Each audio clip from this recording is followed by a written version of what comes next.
For the given function, let's determine the equation of any vertical asymptotes, any holes, and also the domain. One thing we can notice as we take a look at this function is that we can factor the denominator. So we have our factor of x plus 3 in the numerator. The denominator, if we think of two numbers that multiply to 3 and add to 4, we can factor this to be x plus 3 times x plus 1. So we have a common factor in the numerator and the denominator, so this function can be simplified by canceling this factor of x plus 3, which gives us a reduced function 1 over x plus 1. When we go to find any vertical asymptotes, we're going to look just at the simplified version of this function.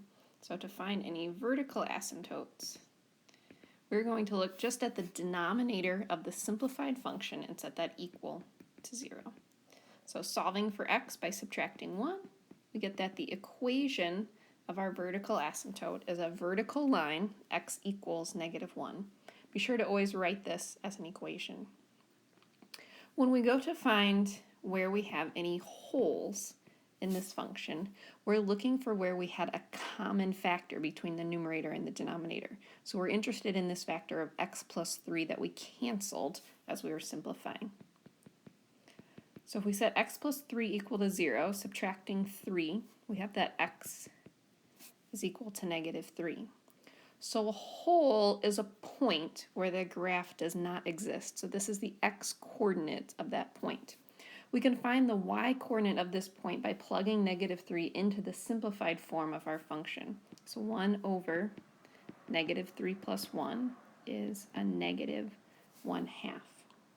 So what this is telling us is this graph has a hole, and the point where that hole happens is the coordinate -3, -1/2. So both of these x values, -1 and -3, are places where our function is undefined. It does not exist. The reason that one is a vertical asymptote and one is a hole is because one came from a factor that happened in both the numerator and the denominator. So even though the function does not exist at both of these x values, the behavior of the graph is different. At our vertical asymptote, x equals -1, as the graph approaches that x value, it's going to go up to either positive or negative infinity. Whereas when we approach a hole, the graph is going to continue kind of in the same direction that it was going. There just will be an open circle where the graph does not exist. When we go to find the domain, we want to consider both of these x values, and we need to exclude them from our set of possible inputs. So our domain for this function would be the set of all x values such that x is not equal to -1 or -3. Or we could also write this in interval notation from -infinity to -3, from -3 to -1, and then from -1 to infinity.